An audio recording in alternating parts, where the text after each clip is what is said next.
Hello, everyone, and welcome to the latest episode of Women in Healthcare podcast hosted with MGMA. I am so excited to have Dr. Lucy McBride here, who is a practicing internal medicine physician in Washington, D.C., and she's been seeing patients for over 20 years. During the pandemic, she became a nationally recognized voice of the importance of addressing mental and physical health. And she is the author of a popular medical newsletter, Are You Okay?, which now reaches over 28,000 people a week, and is the author of a book about whole person health. She also hosts a top-rated podcast called Beyond the Prescription, where she interviews guests like she does her patients, pulling back the curtain on what it really means to be healthy. And she has been published in The Atlantic, The Washington Post, the USA Today, and appeared on NPR, CNN, NBC, and many others, talking about evidence-based medical advice, as well as just really advocating for holistic approach to healthcare. And we're going to be really excited today to kind of dive into all of that and what that means of becoming a whole person as a physician, as a leader. Now, she has opened her own medical practice with a partner. And so really just diving into that. So Lucy, thank you so much for being with us today. Adrienne, thanks for having me. I'm thrilled to be here. Absolutely. Well, let's just dive right in. Tell us a little bit about your journey kind of into medicine and kind of what led you through the path and how things maybe shifted, if they did shift for you during the pandemic. And Sure. So I always was interested in problem solving and science. And at the same time, I was always interested in the things you cannot measure, the complexities of human nature.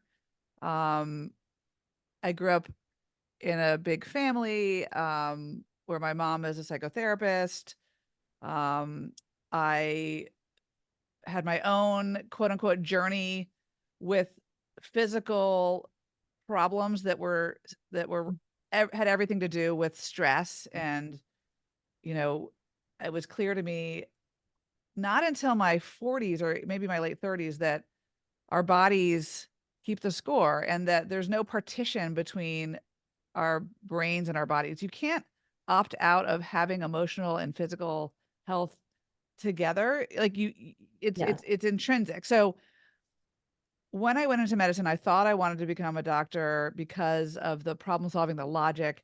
And it became clear as I started seeing patients that patients are more than the sum total of their cholesterol numbers and their weight and the number on the scale. They are the integrated sum of their behavioral health, their emotional health, their lab data, their genetics, their family history. And we talk a lot about in medicine. I trained at Harvard Medical School and Hopkins, and it's all rooted in this concept of evidence-based medicine, which is basically using data to drive our decision making, right? About medical interventions, recommendations. It became clear to me when I started seeing patients that evidence-based medicine is essential, right? We don't just put our finger in the wind and make decisions based on, whim. Evidence-based medicine also includes the patient's story. The best evidence in clinical medicine comes from the patient, him or herself. The patient's story, meaning the things that happened to them, the fixed, unpleasant realities of their lives, like how they were raised. Did they grow up in poverty? Did they have an alcoholic father? Are they a middle child who was, neglected?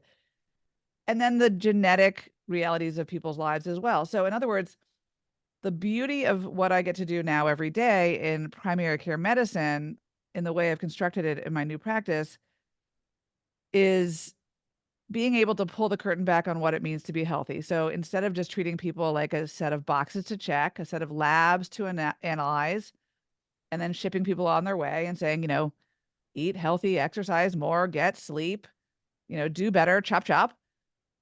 I get to talk about the whole person and think about how their childhood trauma, for example, just, being bullied on a school bus, for example, relates to their relationship with food today. They are a stress eater. They, walk around with shame about body image.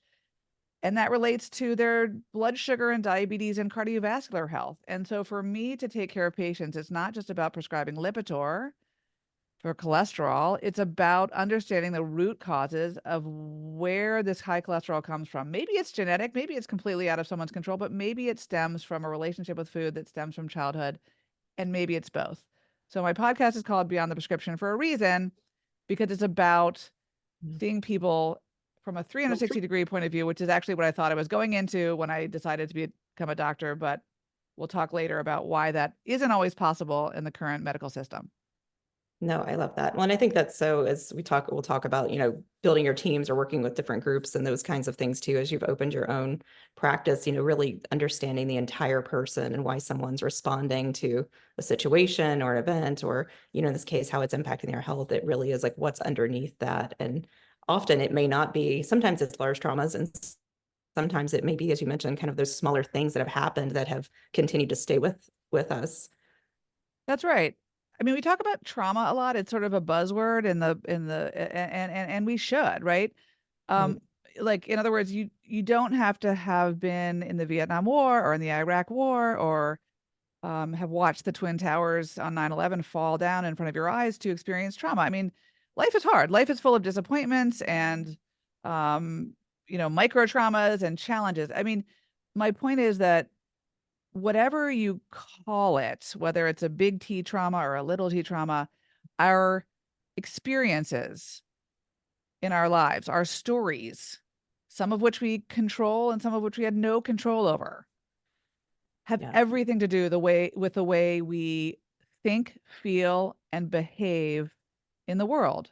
And when I mean thinking, feeling, and behaving, I mean how do we conceptualize what our health is, who we are as um, living, breathing entities that, we assume we want to live a long life. We also, in medicine, sometimes don't think about quality of life. We think about quantity a lot, right? Like my job is to help you live longer. But what about thinking about how you think, feel, and behave every day in your life and how that relates to the choices you make with sleep, exercise, work-life balance, you know, other relationships with alcohol and food, and how those inform your quality of life and not just your quantity of life. Yeah. No, I love that. And I'm going to get the details wrong, but I know you've shared stories where you've had patients who, you're really talking to them about like, what are you trying to shift? And is there an event or is there something that they have to look forward to? Like, what's going to be an underlying driver for that change to get them there versus just, okay, like let's lose weight or, get your Exactly. cholesterol down. Well, Actually, the purpose. it's a lot like what you do in your work, Adrienne, in insofar as the hardest part of my job and the most gratifying part of my job is helping people affect change. Yeah. So we all, as human beings, have habits, behaviors, routines that sometimes serve us, right? Like sometimes we're doing the right thing. We floss our teeth. We, get our checkups. We like take our medications. We take our vitamins. But we Right. all have habits and routines and behaviors that are self-sabotaging, right? Like we drink too much. We skip the workout. We act out to our kids. We stay up late, right? We Power through beha- that project until, yeah, yeah, get it all done, which is we great. But right. We do things that are not in our self-interest every single day. yeah, We stay in relationships that are not healthy for us. So my patients who are in toxic relationships with, you know, neglectful or abusive spouses, like we all know the data on how easy it is to stay in a place of discomfort, even though we know we could be better, but change is hard. My point is that whether it's making a change with one of my patients or helping them affect change with regards to starting an exercise program, losing weight, leaving an unhealthy marriage or workplace for their overall health and well-being, that is the hardest thing for people to do. There's something called repetition compulsion. It's a Freudian concept where we do the same crap again and again and again because it's like we know our own discomfort. We right. know our own discomfort more than we are willing to experiment with someone else's discomfort.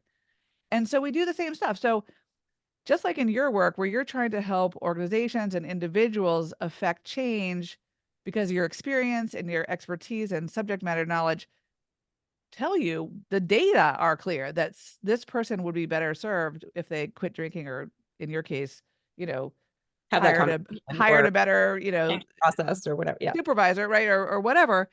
That is very difficult. So how do you affect change?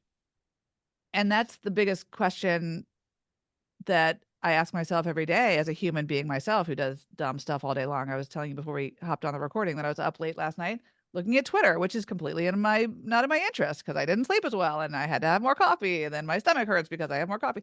Right. It's all right. None of this is like malignant stuff, but there are parts of ourselves that self sabotage every day. So in order to help people affect change, you have to drill down into what people what is where is that coming from and where's the resistance to change coming from as well, and then unpack that and then work with them on those changes. Right. Well, and as you have, transitioned to, I think people have to get to that core point, as you said, like it's from the persuader perspective, we need to help them unpack it and understand kind of what that core driver is going to be that's going to motivate them for change. And I know you left a larger practice and just recently in January opened your own Yeah. practice. What, as you find with your patients or even for you, like what, is there something that people should be paying attention to, or is there something that you see as kind of a pattern of like, you know, recognizing like, okay, I can't do it this way anymore. I need I to do have something this is different. actually what my book is about, and I'm in the process of writing it. It's a forthcoming book. I'm writing this book with Simon and Schuster.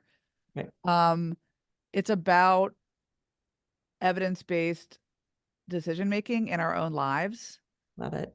and it's about using medical data and our own data from our own stories to make decisions for our health and well-being. And I'm going to give people different stories and narratives about people who thought that their neck pain was about just about a pinched nerve, but it actually is about five other things. And here's, Yeah. they had to change job, whatever.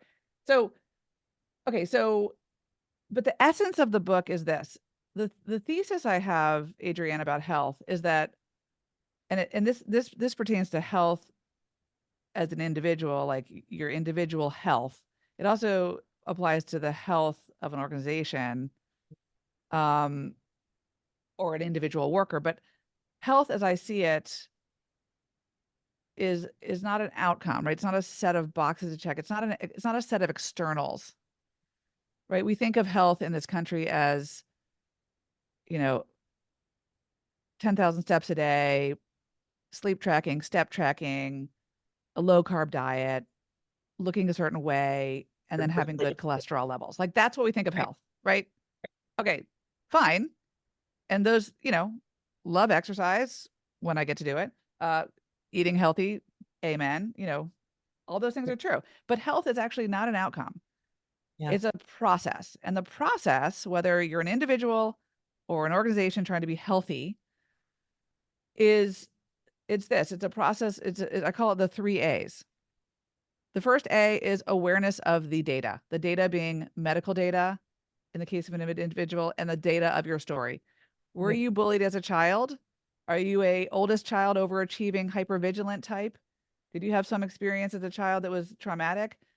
Did you have cancer in your 20s? Did you have a bad experience with a gynecologist or with another doctor who shamed you about your weight? Like, what is your data? What is your story? And what is the medical data in your blood work in front of your doctor? And let's talk about let's get that data. We need all that data. So awareness of the data is the first A. The second A is acceptance.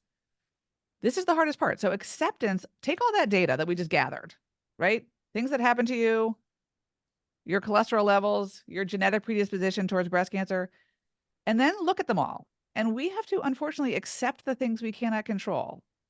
We cannot control that we were bullied as a kid, that we were fat shamed, that our mom was an alcoholic, that we have a genetic predisposition towards Alzheimer's. We Yeah. cannot change those things. Those are fixed. Acceptance does not mean throwing in the towel. It doesn't mean, oh, you know what, I'm going to get breast cancer and throw in the towel. It doesn't mean I'm going to be angry my whole life that this person bullied me and I'm going to live in an angry place. Acceptance is actually the process of liberalizing brain space to then lean into the places where you have the third A, agency. So when you have the data, you're aware of it, you have acceptance. By the way, that's a lifelong process, accepting things we can't control. Mothers-in-laws, spouses, bad Coworker. bosses, the pollution, political unrest, burnout, like all the things we cannot control. I mean, some of that we can control, but accepting things we cannot control. Like I have to work really hard to make a living. Like we cannot control every piece of data that is part of our health experience. So, but once we can accept those parts, then we can work on the things. What are the parts we can work on? If you have a predisposition towards breast cancer and you have this unfortunate genetic predisposition, you have to accept that that is, Right. it doesn't mean it's, but then you can get surveyed with mammograms, MRIs, sonograms. You can see a breast specialist. You can have the option of surgical prophylactic mastectomy. Let's say when you accept that your mother mistreated you and you were not loved, and that caused you to have some relationship with food or alcohol that's inappropriate. You could stay angry at that person, but you could also accept that you cannot change that person. You can't change the past, and you also cannot change her. She is not going to change. She has showed you who she is. Your boss has showed you that he or she, let's pick he for a minute, um, that he is not going to see the value that you provide at work. He is not going to. And you could go to the hardware store for milk for 20 years and try to explain to your mother that you're a valuable person, explain to your boss that you are providing value. You should get paid the same as your male partners. That may not happen. When you accept that unpleasant reality, as painful as that may be, then you can lean into the agency. Then, okay, maybe I need a new job. Maybe I need to work in a place where they value me. Maybe I do therapy to work on my experience of abuse by my mother, even though she didn't mean it, my anger. And let's channel that into your rocket fuel. Let's use that anger. Let's use that passion. Let's use your will to be healthy mentally and physically, to assess your breast cancer risk, to make a change in your relationships. That is hard though. And that is the process of health. It is not an outcome, and it requires a lot of work, a lot of humility, a lot of support. And that's what I think I provide or try to with my patients. And that's why I'm writing this book, because this doesn't happen in a day or a week, right? It's a process that requires not just a doctor. You may need a team. It's like a support animal and a therapist and a really good breast surgeon. You may need trauma therapy and a yoga practice. The point is that health is a process, it's not an outcome, and it's about acceptance, and that is the hardest part of being human. It's a bitch, acceptance. I love it. Okay. End of episode. No, I'm just kidding. That's the story. That's my book. I mean, it's like it's kind of a no-brainer. Like here's the thing, Adrienne, like Yeah. it's there's no one I talk to about it who's like, "Oh, that's weird." Because it's so obvious. But what is sad to me is that medicine in this country has become the opposite of that, right? It's become this algorithmic sort of Transaction. depersonalized, out of touch with actually the human. Like we treat patients like a set of, organs, a bag of organs, a set of labs to check.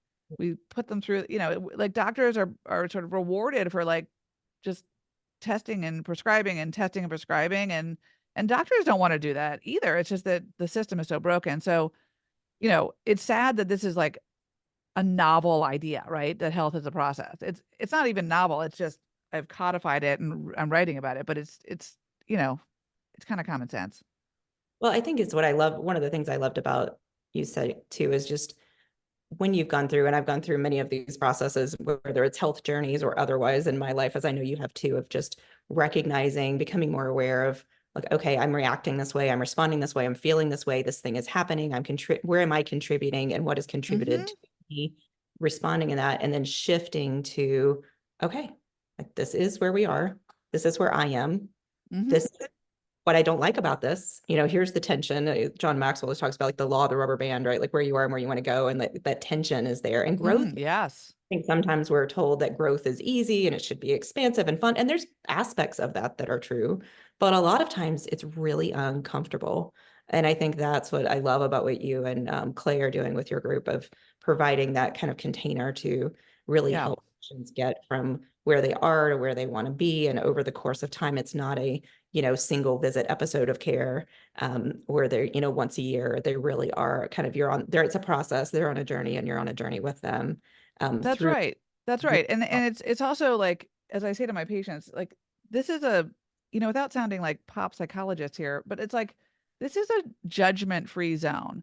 Like patients feel so disenfranchised from the medical profession, and certainly the pandemic didn't help, and so disenfranchised from their bodies, right? Like we've birthed this industry, this wellness industry that is promising quick fixes and, the guruification of medicine, as if there's some sort of like, one guru or one supplement or gizmo that's going to kind of like, fix your broken marriage and like make you better advocate for yourself at work and like fix your cholesterol and solve your menopausal hot flashes and osteoporosis. I mean, it's just absurd, right? And so people are coming to the doctor often like having felt sort of betrayed by medicine and betrayed by their own bodies because they haven't been given agency. They haven't been given the tools they need that are unique to them to solve their own problems with guidance, of course. Like I'm not talking about DIY medicine. I'm talking about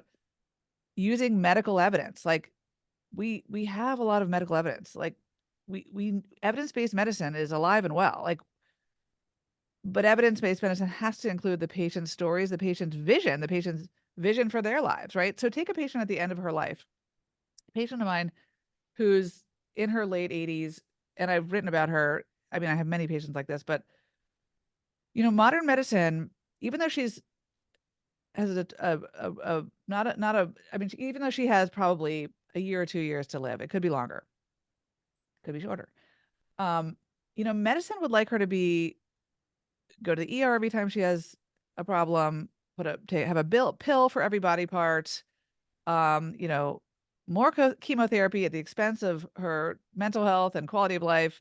I mean, I'm not trying to demonize all of medicine. Medicine is doing a good job in a lot of ways, but I'm just saying like where we fail patients, particularly oncology patients, is treating the cancer in her case and not the person. So my job with this patient is to not deprive her of chemotherapy if she wants it, of course, but to assess the benefits of chemotherapy with the harms of being a chronic patient in the ER because of side effects.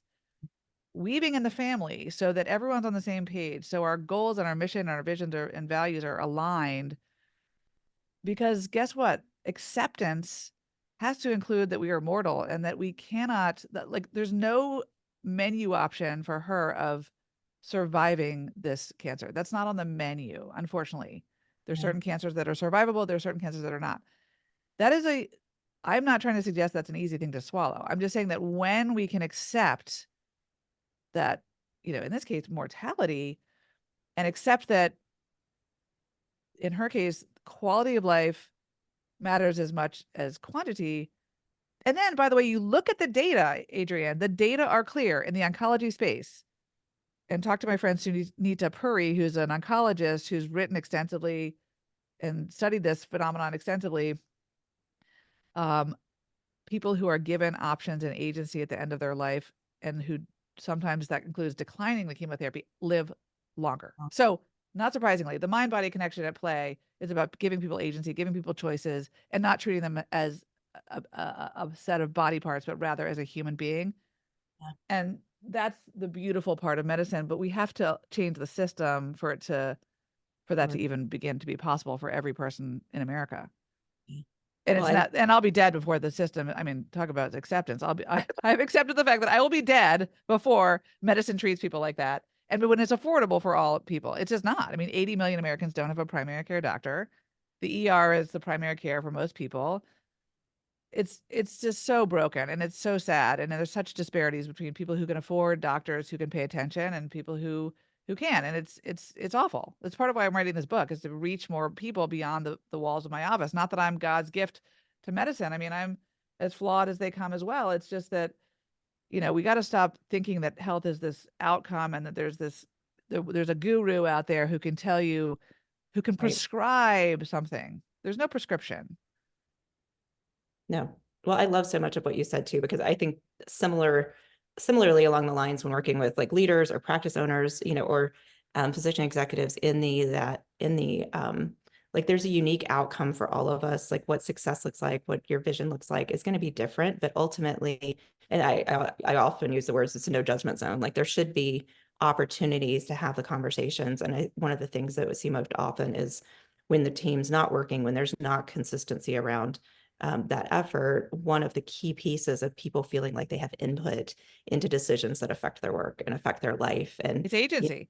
Yeah, and agency. I love that word. And so, trying to create these like changes to make your system, your practice, your interactions with patients as physicians, like the most valuable in connection with your patients. Sometimes it means longer visits. Sometimes it's just those moments of truly being present and asking those questions and creating the systems that can actually help support and give you that space to do that. It's so key. And I think as leaders being able to, awareness, I love that awareness of where things are, acceptance of what is and what can't be changed, or at least what can't be changed today, or maybe Today. in the immediate future. Yeah. And then Exactly. really like, okay, what do we do now? What do we do now? And doing that together, it's just, from a stress and burnout perspective, taking that off of any one person's leader or team member or otherwise shoulder. So it's Yeah, just huge. it's agency. What do we all want in life, right? I think we all kind of want the same things, right? We want to be loved, we want to be fed, we want to be sheltered, we want to have some sense of meaning and purpose. And when people feel like they have meaning and purpose, particularly in their health lives, in their own bodies, and then at work, for example, that's where people they shine, right? Like when they're deprived of agency, whether it's because their doctor shamed them for being overweight and said, you know, inappropriate things, or even accidentally shame them, but or they don't have agency at work. It's just a recipe for burnout. So as you just said, Adrienne, it's not so simple. Acceptance is not so simple, right? Like that's the hardest part of being human. Accepting mortality, accepting that we're not going to live through this cancer, accepting that we have a genetic predisposition to breast cancer, accepting that we had childhood trauma or that someone mistreated us. That's a hard thing. How do you get the help and how do you get the change started? How do you switch from acceptance to then the agency is really the recipe for success. And not everybody's fortunate to have this, but as you were just touching on, it's rooted in trust of the guide or the leader, right? So trust is the glue, right, of any relationship. Yeah. Right. So trust is born out of it's not arbitrary, right? Like people like I trust people, I'm sure you're the same way. Like I trust people who are humble, who know what they don't know, or they're trying to know what they don't know, who are willing to acknowledge they've made mistakes and who listen. And so if you have a doctor who can do those things for you, if you have a therapist, if you have a support, person in your life who's non-judgmental, humble, listening, and it can and is not an that is not judging you, as I said in the beginning. That's where you can that's how you start to crack open the ability for people to start accepting things they can't control. But Yeah. without that leadership, um, it's pretty difficult, right? I mean, look at medicine right now. People are so distrusting. People are at record stats on distrust of public health institutions right now. I mean, we have a measles epidemic domestically and around the world because of distrust in medical institutions, vaccines, et cetera. How do you build back that trust? Well, we should have more humility, in my humble opinion, about the mistakes we made in the pandemic. We should have more humility about the fact that people are smart and people see that kids were not at particularly high risk for COVID. Of course, some people were. Some kids have tragically, of course, died from COVID. We also made some mistakes in the way we messaged risk. My patient, who's in her 90s in a nursing home with end stage cancer, is at very different risk from a teenager who's already had COVID. Right? Having humility in medicine and in public health would add huge value in terms of people's trust of institutions, trust of doctors. Same thing with any leader, whether it's you or me. If you can listen and provide, that sort of safe space, as they say, that's the birthplace. That's the birthplace of health. Yeah. No, I think the humility, I also often find myself saying the word vulnerability, being like in the transparency word. And I think a lot of times, Yeah. as humans, leaders, physician, there's that degree of what and when to be transparent about. And again, you don't have to share everything and there's ways to have those conversations, but building that opportunity for the vulnerability and connection, whether it's one-on-one with a colleague or a patient or your spouse or, your family member or friend, like being able to say like, here's where I am, here's what's important to me, here's what I'm experiencing, here's where I would like things to shift, or I don't want things to be this way. I don't want things to feel that way. And being able to have those conversations. And I think the other part of the agency, and as we've both been in different organizations and then, transitioned out of those, is, at some point, as you've done what you feel you can to have those conversations, to show up in that way, to shift things. Yes.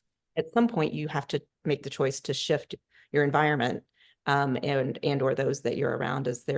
What are your Yeah. thoughts on how did you Yeah, I get? think the vulnerability is so crucial. I think it sort of goes hand in hand with humility, right? Like doctors who claim that they are morally that they are moral authorities are kind of setting themselves up for failure. Like if I sort of looked down the tip of my nose and pretended like I didn't have my own challenges medically or emotionally, right? Then that would be like that would be the death rattle of like of a relationship, right? At the same time, I don't need to share my dirty laundry with all of my patients, but if I can say to a patient who's struggling with his or her relationship with alcohol, for example, and instead of saying, "Gosh, you really need to quit. You're kind of a mess." No, I would say, "Look, I Mhm. love alcohol like the best of them too. I love it too." And it's like this is not a moral discussion. It's not a like there's no it's not a character flaw. This is me trying to help you advocate for yourself, you know, and and and and and it's the vulnerability. And then when you're talking about making changes in the workplace or in any sphere of life, when you're talking about making changes and you're working with other people and trying to achieve change sort of in a system, yeah, I mean, one of the more powerful things when you're trying to help someone see your point of view or to understand their point of view is to be like, yeah, this is like I'm right, like I feel like this conversation is making me feel like a little it's just a little destabilizing. It makes me a little anxious. I also Mhm. realize like I'm just say how you feel. Like it's okay. Like if you say that I'm feeling like this conversation is like a little intimidating or this makes me feel intimidated. It may not be your intent, but it's intimidating. Um, I wonder what you think about that. That's very powerful, right? To acknowledge how you feel without blaming or shaming or dumping on other people. Right. Yeah. That's huge. And being able to say, and I think the other element of that is, and you referenced it too. And again, I think about it as a leader and I think about it as a human or someone who's, been in a relationship that wasn't working, is there is only so much when you recognize like where you want things to shift, or you perhaps would like someone else to change how they're responding, that there's only so much that you can do. I think you That's are, it. are responsible for clarifying what we want, what we need more of, less of, and being able to communicate that as best as we can in those moments, or giving ourselves time and space to try it again. But ultimately, that significant other, that employee, that partner, whatever it is, like they have to get there. We They can't have to get there. We cannot try. change. No, We are not responsible for other people's feelings, right? We are not responsible for other people's feelings. And I think the mistake that a lot of women make, and I think men do this too, of course, but we're talking about women. We are women. Um, I think the mistake that a lot of women make and leaders make is that they can fix other people's problems and fix and like correct people's internal narratives when that alone can breed burnout. Like trying to make someone see that the sky is blue is very difficult. If they want to think it's purple, they're going to think it's purple, and that they have to do their own work to see that the sky is blue. And to try to convince someone of that is difficult. And I will actually say that to a patient, for example, in a nicer way than that. But like I have a patient who's married to an alcoholic. I can say this because I have so many patients that are married to alcoholics that it's anonymizing just in and of itself. So we had a conversation just this week about how she's trying so hard to convince her husband's family that there's a problem, to convince him he has a problem, to compensate for all the things that are going wrong in their family life. And I said to her, look, I hear you. I get it. And but you're over functioning and your compensatory stuff is its own problem. It's not the problem. He is not an alcoholic because of you. It actually has nothing to do with you. It's an addiction. So my best advice is to realize what you cannot change. I mean, by the way, the serenity prayer for alcoholism is this whole thing. Like, Right. realize what you can't, right? It's like, give me the wisdom to know the difference between what I can change and not change. And liberate yourself from this narrative that you can change him, that you can change his addiction, that you have more power over alcoholism and the family dynamics around it. And give yourself permission to get a really good therapist who's going to help you hold better boundaries with him and with yourself, and to advocate for yourself. And that is where I'm going to help you with your blood pressure and your sleep. There's no Prozac girlfriend that's going to fix that. It unfortunately, no. I mean, Prozac might give you some floors to manage all the anxiety, but it's, again, it's beyond the prescription. It's about agency. It's about acceptance. So yes, you cannot change other people, whether it's in a relationship, like at work or at home. You cannot change other people. You can try, but that can lead to burnout itself. Well, and I think, as you said, we're women and over functioning. We've both had our stints of that, still do at times. Yeah. And Yeah. it is, and I know I have many male executive clients and physician executives, or physicians that I've worked with too, who they also have gotten. I think it can happen to anyone. It totally can. It's not gendered. It's just, I see it more commonly in women. I just do. This is anecdata.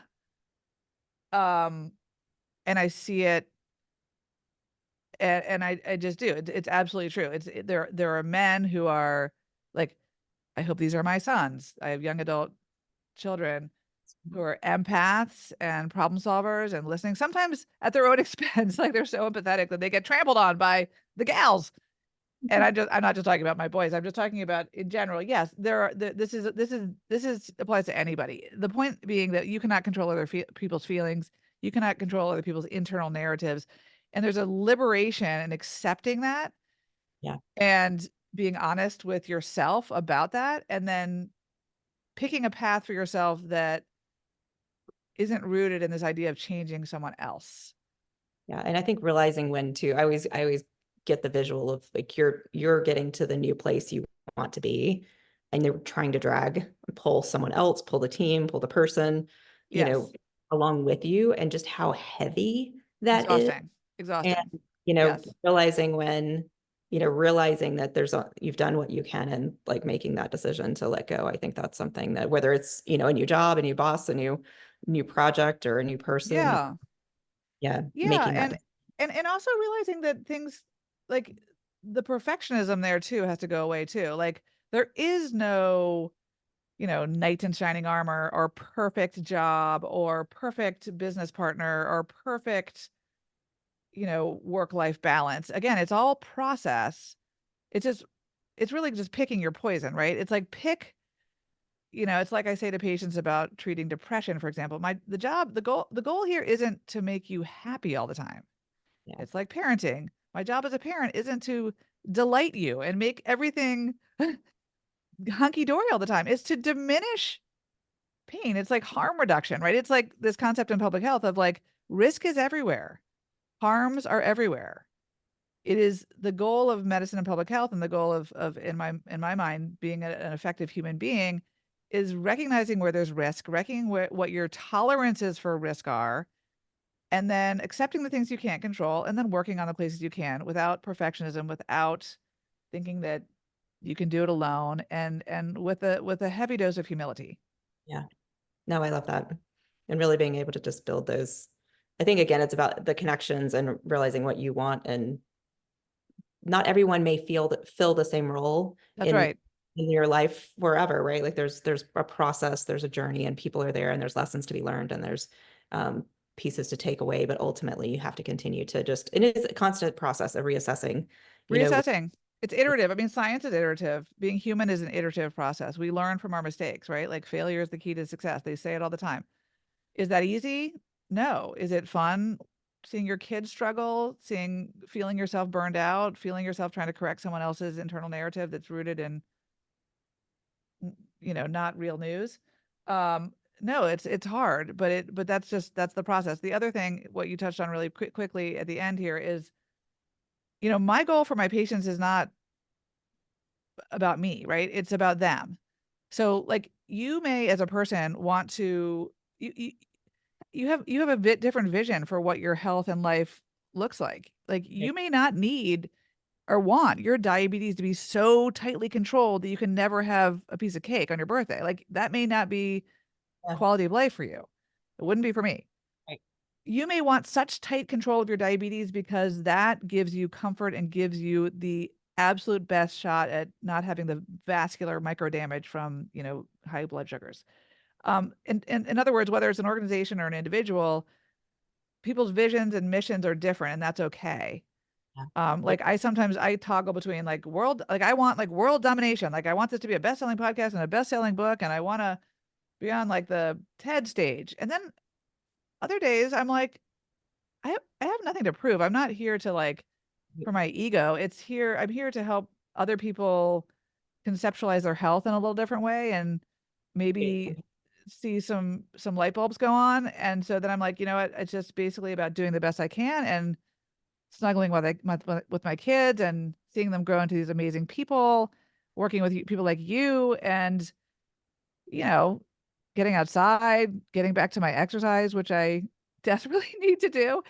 And that's actually what I want to do is just be balanced, right? Because that's health to me.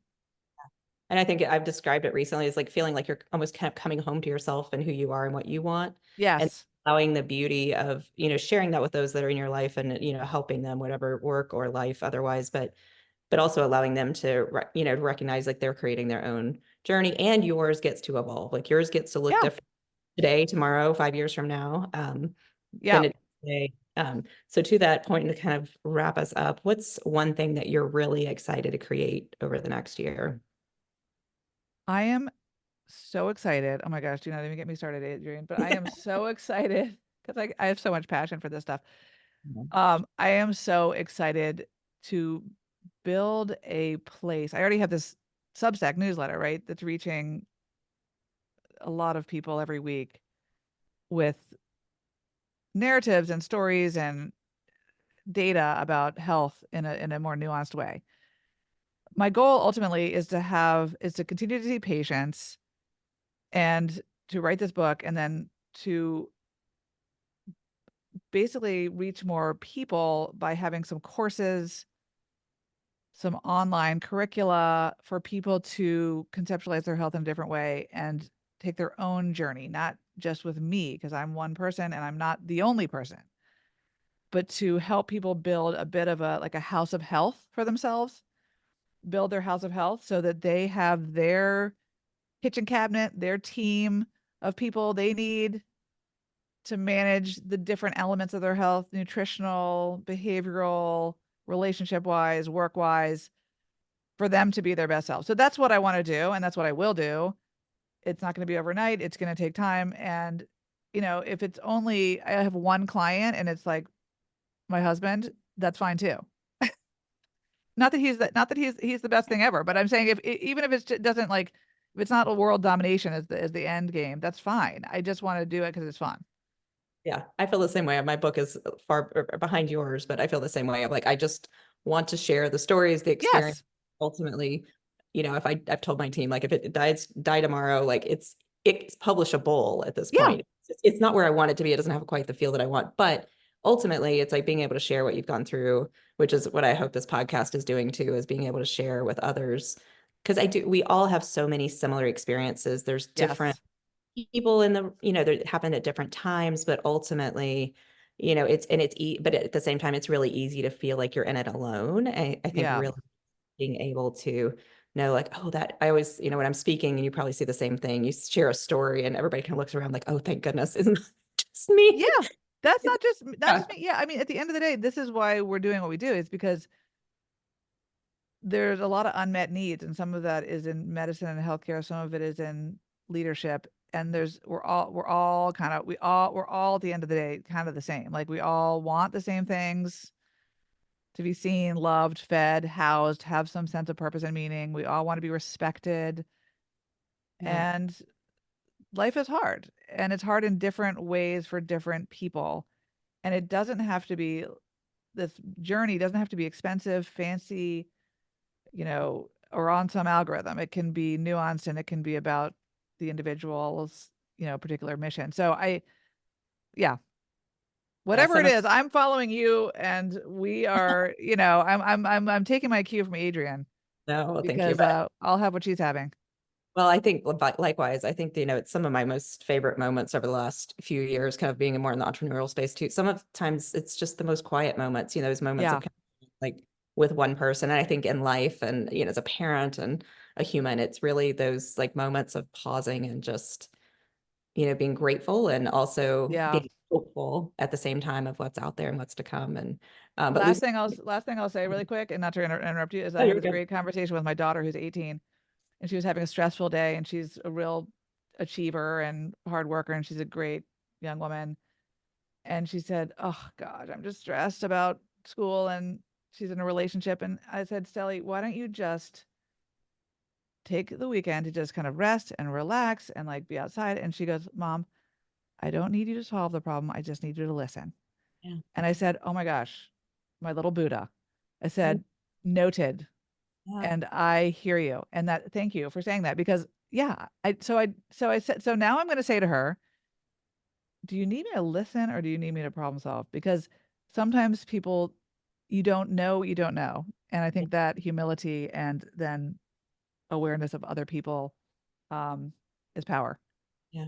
Well, and what a gift I think as a parent. I think you've gotten there, and I feel like I've made tremendous progress over the last few years of when you are more aware and you're reflecting, you're pausing, and you're having those moments, Pausing. ability to ask the question, and as a leader too, the ability to ask the question of like, help me understand like why this happened, Help me understand. how we can get there. Is there, what do you need from me to be supported? I had my 11-year-old the other day was like, Mom, you're just such a happy person. And meanwhile, she had literally seen me crying. I'm selling the house. It's a whole process. And, she had seen me crying a couple hours before. And Yeah. I mean, I'm definitely not always a happy person, but I think, it's like we talked about, like you have a choice in the agency part. Like you have a Yeah. choice of how you, take those moments in, the things that are happening to you, around you, and like what you choose to then do next. And I think that's what's just so beautiful about what you're empowering patients to do and others to do. And hopefully we did a little bit of today. So Thanks, Adrienne. It's so uh, fun to talk to you as always. thank you for joining us. All right, everyone. And we'll have Lucy's information below if you want to sign up for her newsletter or visit some of the other amazing things she's doing on her website. And then we'll also have link to her practice. If you do happen to be in the DC area, you can take a look. All right. Yeah. Thank you. Thank you, Adrienne. Great to see you. You too.